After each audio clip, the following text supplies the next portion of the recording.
ሰላም ቅዱሳን እንዴት ከረማችሁ እንዴት ሰነበታችሁ ያምላካችን የእግዚአብሔር ስም የተባረከ ይሁን ዛሬም ደግሞ እድልን የሰጠን ጌታ ስሙ ይባረክ የእግዚአብሔርን ቃል እንካፈላለን ደግሞ እንጸልያለን እስከ መጨረሻ ድረስ በትዕግስት እንድትጠብቁን በጌታ ፍቅር ጠይቃችኋለሁ እግዚአብሔር የተባረከ ይሁን ዛሬ የምንካፈለው ክፍል ያለው አንደኛ ሳሙኤል ምዕራፍ 25 ከቁጥር 32 እስከ 33 ድረስ በጌታ በኢየሱስ ስም አነባዋለሁ ሙሉ ታሪኩ ያለው ሙሉውን ነው ግን እኔ የተወሰኑትን ጊዜ እንዳልወስድባችሁ የመልእክቴ ትኩረት ያለበትን ክፍሎች ብቻ አነባለሁ ዳዊትም አቢጊያን አላት ዛሬ እኔን ለመገናኘት አንቺን የሰደደ የእስራኤል አምላክ እግዚአብሔር ይመስገን ወደ ደም እንዳልሄድ በእጄም በቀል እንዳላደርግ ዛሬ የከለከለሽ አእምሮሽ የተመሰገነ ይሁን አንቺም የተመሰገንሽ ሆኚ ኢየሱስ ጌታ ነው የመልእክቴ ርዕስ የተባረከ አእምሮ በሚል ነውና እቺ ሴት እንግዲህ በጣም የተባረከች ሴት ናት በጣም የሚገርመው በተመቻቸ ሁኔታ ውስጥ ያለች ሴት አይደለችም ባሏ ናባል የሚባል ሰው የሱ ሚስት ናት እሱ ደግሞ የሷ ተቃራኒ በቃ የሁለት ዓለም ሰዎች የሚመስሉ ናቸው እነዚህ ሰዎች ነገር ግን ከእንደዚህ አይነት ሰው ጋራ መኖር የቻለች ከዛ ቀጣይ ደግሞ የምታደርገውን ነገር እናያለንና እግዚአብሔር የተባረከ ይሁን በእውነት እነዚህ ሰዎች ብዙ አሁን ባለው ሁኔታ ብዙ ሰዎችን ይወክላሉ ብዙ ነገርን ይወክላሉ እነዚህ ሁለት ሰዎች ሁለት የተለያየ ማንነት ያላቸው ግን ደግሞ አንድ ላይ እንዲኖሩ እየኖሩ ያሉ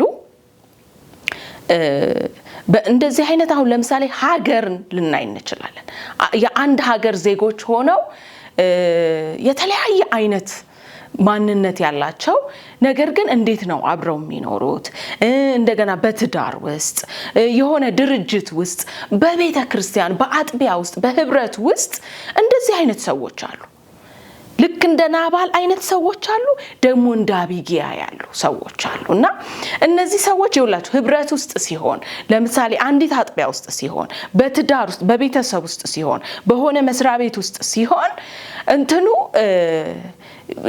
የአንደኛው ያሁን እንደ ናባል አይነቱ ሰው የሚፈጥረው ጉዳት ለራሱ ብቻ አይደለም የሚሆነው እንዳለ በዙሪያው ላሉት ሁሉ የሚተርፍ ነው የሚሆነው እንደ አቢጊያም ያሉት ደግሞ መልካም አእምሮ የተባረከ አእምሮ ያላቸው ደግሞ እንደዛው የሚያድኑት ከጥፋት የሚያድኑት ነገር የሚያመጡት ውጤት ለሁሉም ነው እና እግዚአብሔር ይርዳን በእውነት ዛሬ እንደዚህ አይነት ሰዎችን እግዚአብሔር እንደ አቢጊያ አይነት ሰዎችን እግዚአብሔር እንዲያበዛልን ነው የተወሰነ ቃሉን እናያለን እና የተባረከች ሴት ናት በጣም የሚገርመው ነገር ከእንደዚህ አይነቱ ሰው ጋራ መኖር መቻሏ ይሄ ከባድ ነው እንደዚህ አይነት ሰዎች በተለይ ደግሞ በትዳር ሲሆን አንድ ቤት ውስጥ ቀንና ሌሊት አብረው ህብረት ያደረጉ እንዲህ አይነት ሰው ጋራ መኖር በጣም ከባድ ነው እና የእግዚአብሔር ቃል እንደዚህ ይለዋል እዛው ወደ ላይ ከፍ ብሎ ቁጥር 3 ላይ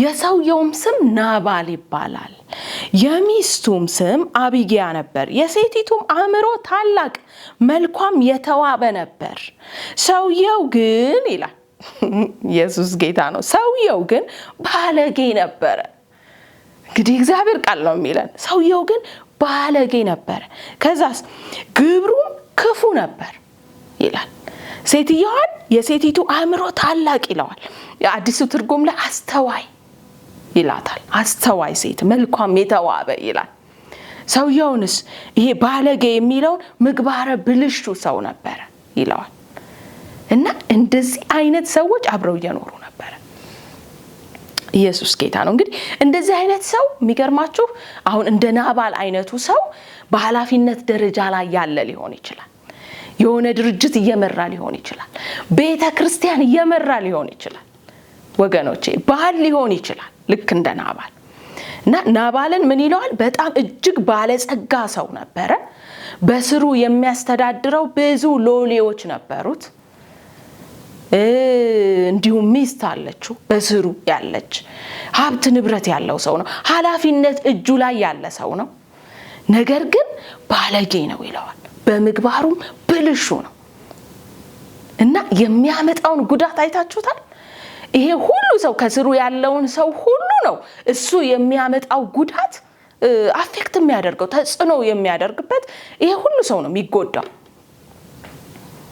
እና እንደዚህ አይነት ሰዎች አሁንም በመድራችን ላይ ያሉ በመሪነት ስፍራ ላይ ያሉ እና እግዚአብሔር ግን እንደ አቢግያ አይነቶችን ይስጠን ወገኖቼ የነዚህን ጥፋት የሚያስቆም የነዚህን ጥፋት በመንገዳቸው ላይ ቆመው የሚያስቆም በኢየሱስ ስም እንዲህ አይነት ሰዎችን ያብዛልን ወገኖቼ በዚህ ዘመን ደግሞ በጣም ነው ያለው በጣም ትንሽ እስቲ የዚህን ሰውዬ ባህሪ እንየው እዚሁ መጽሐፍ ቅዱስ ላይ ከተጠቀሰልን ማለት ነው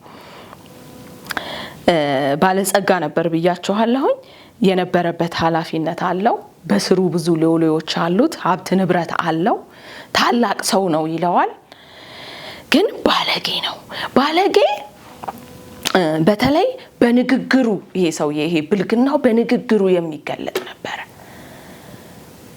ዳዊት በነበረበት ሁኔታ ማለት እግዚአብሔር የቀባው ሰው ነው ዳዊት እግዚአብሔር የጠራው ሰው ነው ግን በነበረበት ስደት ምድረበዳ ላይ ነበር እና በምድረበዳ ላይ የቆየ ያለ በዙሪያው ያሉት በጣም ብዙ አብረውት የተከተሉት ሰዎች ነበሩ እና ይሄ ሰውዬ እንግዲህ ባለሀብት ነው የሱ እንስሳቶች በጎቹ ፍየሎቹ ላሞቹ ምኖቹ ሲሰማሩ ይጠብቁላቸው ነበር እንጂ አንድ ቀን ከዳዊት ጋር ያሉትም ሆነ ዳዊት የዚህን ሰው ንብረት ማንንም አልነካበትም እንደው ሎሌው ሲናገር እንደ አጥር ሆነውልን ነበር ይላል እና በጨዋነት ዳዊት የሆነ ጊዜ ላይ አስፈለገው በቃ ምግብ አስፈለገውና ይሄ ሰውዬ በጎች የሚሸልትበት ጊዜ ነበር እንደዚህ አይነት ጊዜ ላይ ድግስ ይዘጋጃል ይሄንን ጊዜ ጠብቆ ማለት ዝም ብሎ በኖርማሉ ጊዜ ሳይሆን ስጠኝ ያለው በእንደዚህ አይነት ጊዜ ላይ ማንንም ሰው ነው የሚያበሉት እንዲህ በሚያደርጉ ጊዜ በጨዋ ደንብ በሰላማዊ መንገድ በአክብሮት እናንተ አንብቡት ክፍሉን ከዳዊት ጋር የነበሩትን ዳዊት ይልካቸዋል ሂዱና እስኪ እንዲህ ብላችሁ ጠይቁት ይስጠን እስኪ ከዛ የዚህን ሰውዬ ይውላችሁ ባለጌ ያስባለው ነገር አንዱ በቃ አልሰጥም ማለት እኮ መብቱ ነው አይደለ ግን ቀጥሎ በስድብ ነው አለመስጠቱን የሚገልጸው በስድብ በቃ ተሳዳቢ ነው እና የዳዊትን ቀጥታ ማንነት የሚነካ ነገር ነው የሚናገረው ወገኖቼ ማንነቱ ማለት አልሰጥም ብሎ እኮ መከልከል በቃ መብቱ ነው በቃ ወይንም አይበቃም ወይ እንደዚህ ያለውን በስርዓት ጨዋ ሰው የሚያደርገው ይሄንን ነው በቃ መስጠት ካልፈለገ የዳዊትን ማንነት ካላወቀ ግን ማንነቱን የማያውቅ አይደለም ምክንያቱም ይናገራል ማለት ከጌቶቻቸው የኮበለሉ ይለዋል እና ስለዚህ ስለ ዳዊት የሆነ ዕውቀት አለው ግን ቀጥታ ዳዊትን ፐርሰናሊ በሚነካ መልኩ በሚያዋርድ መልኩ በቃ ስድብ ነው ቀጥታ ማንነቱ ላይ ነው የሚናገረው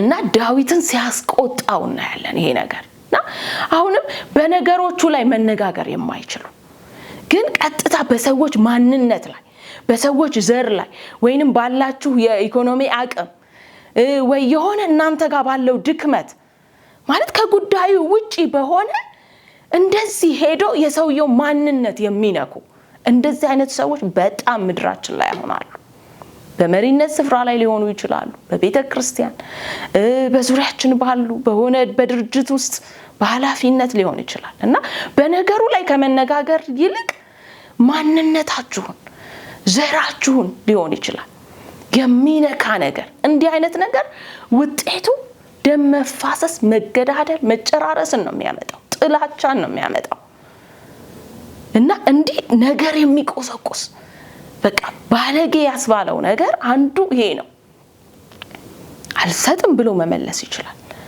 ግን የሚያስቆጣ ነገር ያደርጋል እንደዚሁም በንግግሩ ብቻ አይደለም ይሄ ሰው በምግባሩም ይለዋል ምግባሩም የተበላሸ ነው ይለዋል የሚታይ ነገር ነው ምግባር የተገለጠ ነገር ነውና ይሄ ሰው የተገለጠ የተበላሸ ማንነት ያለው ነው ምግባሩ። ኢሳይያስ 52 ቁጥር 6 ላይ እንደዚህ ይላል፣ ሰነፍ ስንፍናን ይናገራል። ምክንያቱም እዚህ ጋር ሚስቱ እሱ እንደሆነ ሰነፍ ነው ብላ የምትናገርበት ቦታ አለ እና ሰነፍ ማለት ሁሉ ነገር እያለው ግን ያንን ነገር በተገቢው ሁኔታ የማያውል ሰው ነው ሰነፍ የሚባለው። እና ሰነፍ ስንፍናን ይናገራል፣ አእምሮ ክፋትን ያውጠነጥናል፣ ፈርሃ እግዚአብሔር የሌለበትን አድራጎት ይፈጽማል።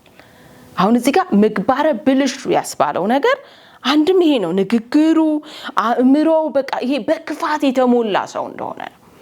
ከውስጥ የወጣውን አይደለ ምናወጣው ከውስጥ የሞላው ነገር ነው የሚወጣውና ይሄ ሰው ውስጡ የሞላው ስድብ ነው፣ የስንፍና ንግግር ነው፣ ሰዎችን የሚያስቆጣ ማለት ዳዊት እኮ ጦረኛ ነው፣ አብሮት ሰራዊት አለ።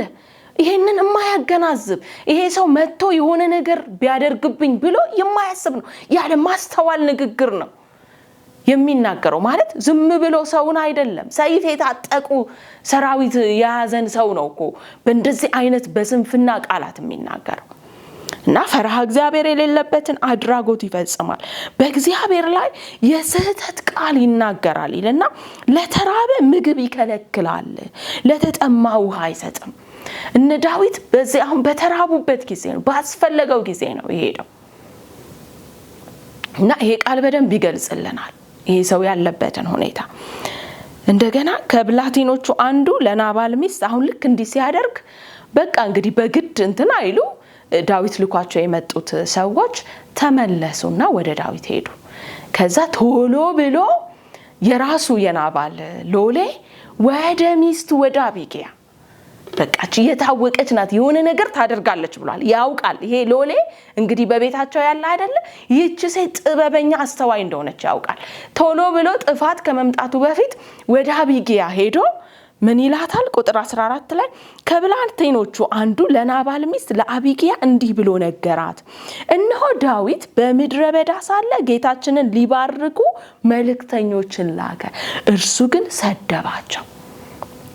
ከዛ እንደገና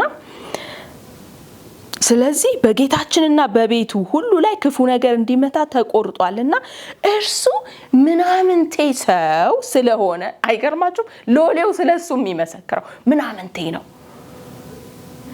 ማንም ሊናገረው አይችልምና የምታደርገውን ተመልከቺና እወቂ። አይገርምም? እሷ ግን የሆነ ነገር ልታደርግ እንደምትችል አውቋል። እሱ ምናምንቴ ማንም ሊናገረው አይችልም። በቃ ይውላችሁ ባለጌና ሰነፍ በአዲሱ ትርጉም ላይ ጅል ሁሉ ይለዋል ማለት ነው ናባልን። ጅል ማለት ለራሱ የሚሆነውን ነገር የማያውቅ እና ሎሌው እንኳን ታዝቧል። ይሄንን በቃ የተገለጠ ማንነት ነው ያለው። ሄዶ ለሚስቱ ለአቢግያ እንደዛ ይላታል፣ ምናምንቴ ሰው ነው። ምናምንቴ እዛው አንደኛ ሳሙኤል ላይ የኤሊ ልጆች ምናምንቴ ተብለዋል።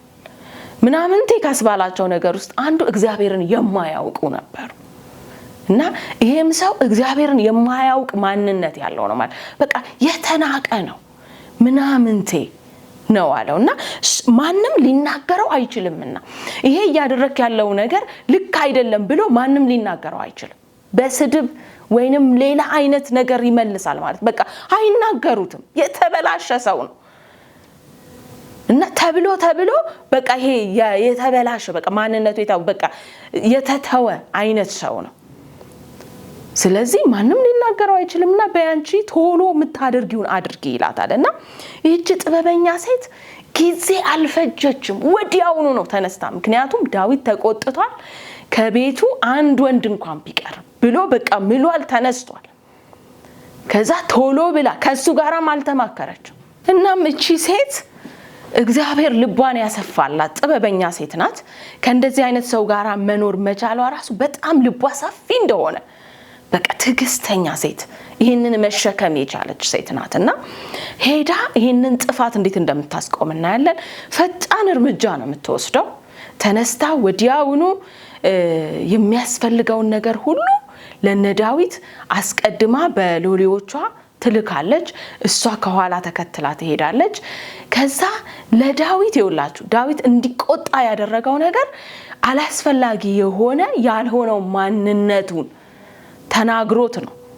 በቃ አንተ ከጌቶች የኮበለልክ ምናምን እንደዚህ በቃ እሱን የሚያስቆጣ ነገር የተናገረውን ያንን የሚያስተካክል ስራ ነው የምትሰራው። እሷ ደግሞ ትክክለኛ የዳዊትን ማንነት ነው የምትነግረው።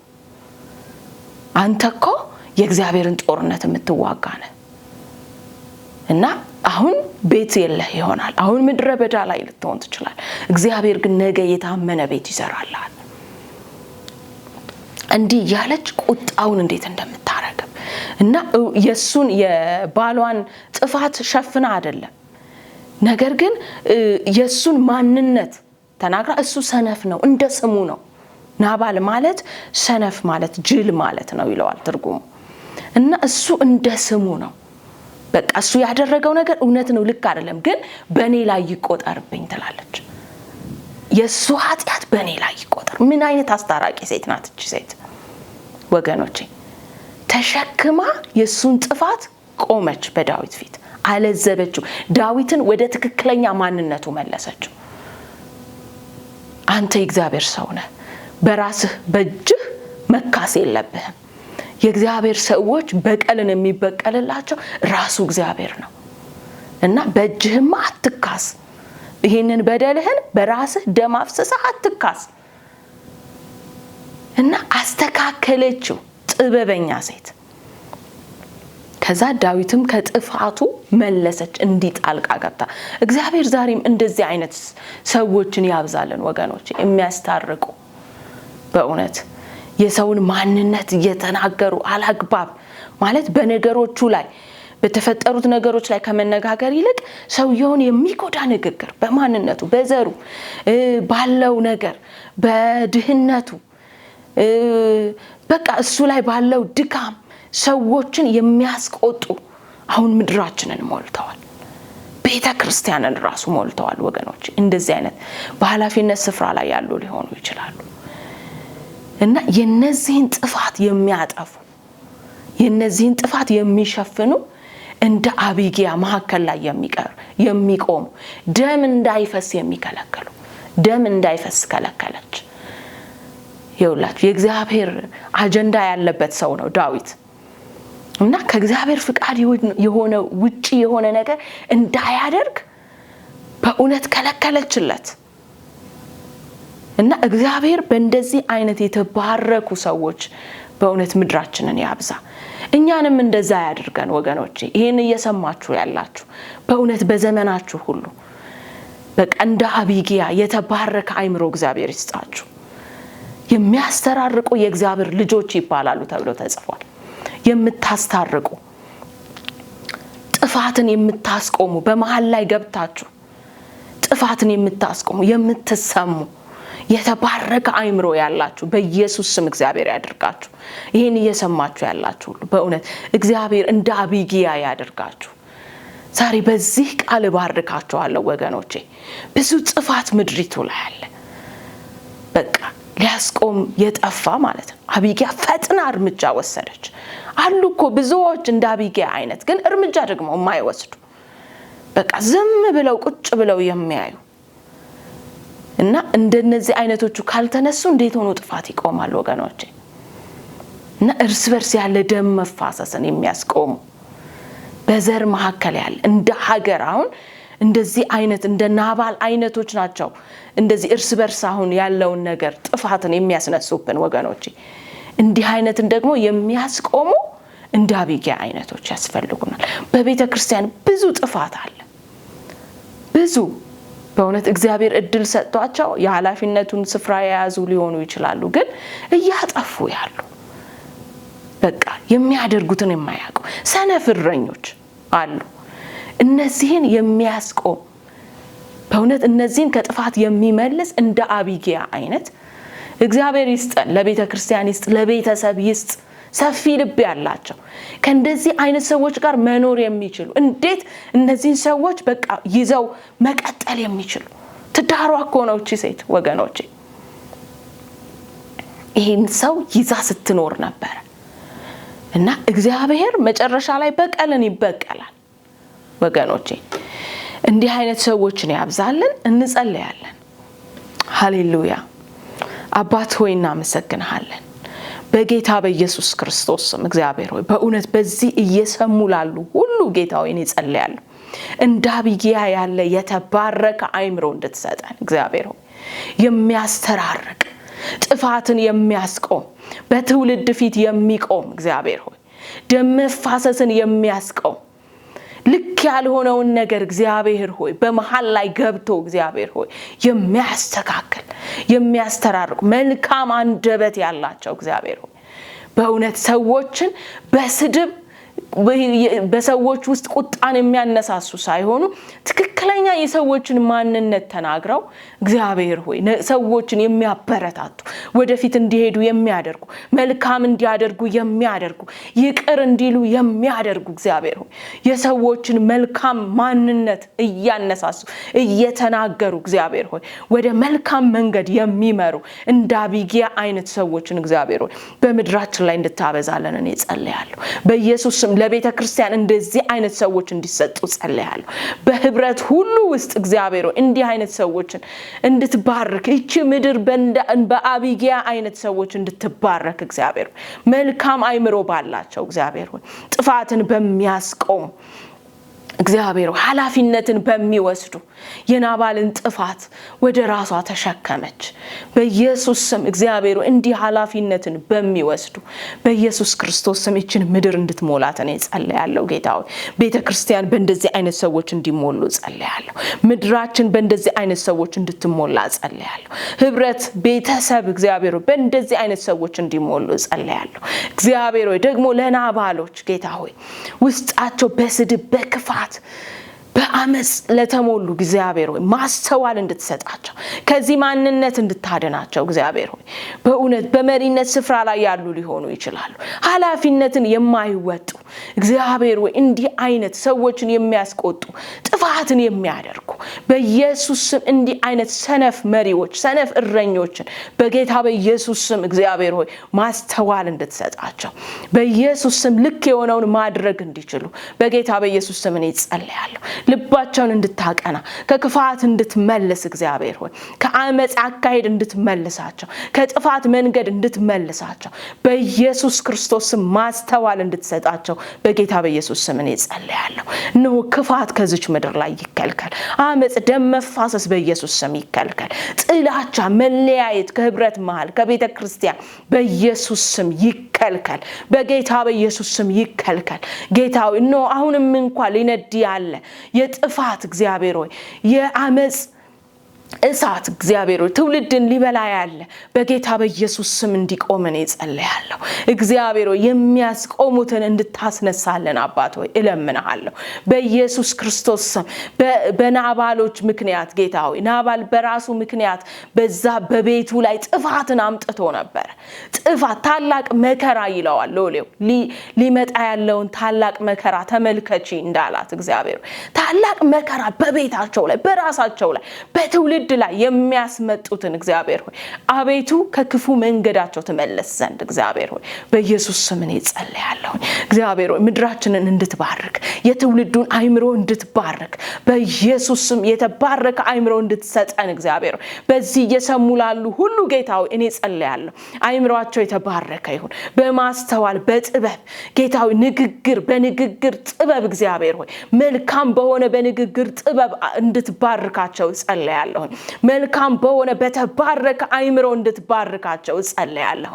እግዚአብሔር የቀናውን የሚያስብ አእምሮ እንድትሰጣቸው መልካሙን የሚያይ አእምሮ እንድትሰጣቸው በኢየሱስ ክርስቶስ ስም ጨለማውን የሚያጠፋ ክፉን የሚከለክል እግዚአብሔር መልካም አእምሮ እንድትሰጣቸው በኢየሱስ ስም እኔ ጸልያለሁ። ለቤታቸው ሰላም የሚያመጡ ጦርን የሚያስከለክሉ መከራን የሚያስከለክሉ ለምድር ለትውልድ ጦርን መከራን የሚያስከለክሉ መልካም አእምሮ እንድትሰጣቸው በኢየሱስ ስም እኔ ጸልያለሁ። በዘመናቸው ሁሉ የተባረኩ እንዲሆኑ እግዚአብሔር ሆይ በክፋት መንገድ ላይ ቆመው እግዚአብሔር ክፋትን የሚያስቆሙ እንዲሆኑ በኢየሱስ ስም በዚህ እንድትባርካቸው ጸልይኩኝ። እግዚአብሔር አባት ሆይ እናመሰግናለን ስለሰጠን ጊዜ ሁሉ እናከብርሃለን። ትውልዳችንን በዚህ ስለምትባርክ እናመሰግናለን። መሪዎችን እግዚአብሔር በተባረከ አይምሮ ስለምትባርካቸው እናመሰግናለን። ለትውልድ የሚያስቡ እንደ አቢጌ አይነት መሪዎች እግዚአብሔር ሆይ እንድትሰጠን ያሉትንም በዚህ አይምሮ እንድትባርካቸው በኢየሱስ ስም እኔ ጸልያለሁ። እግዚአብሔር ሆይ እናመሰግናለን። በልጅ በኢየሱስ ስም ጸልየን አሜን።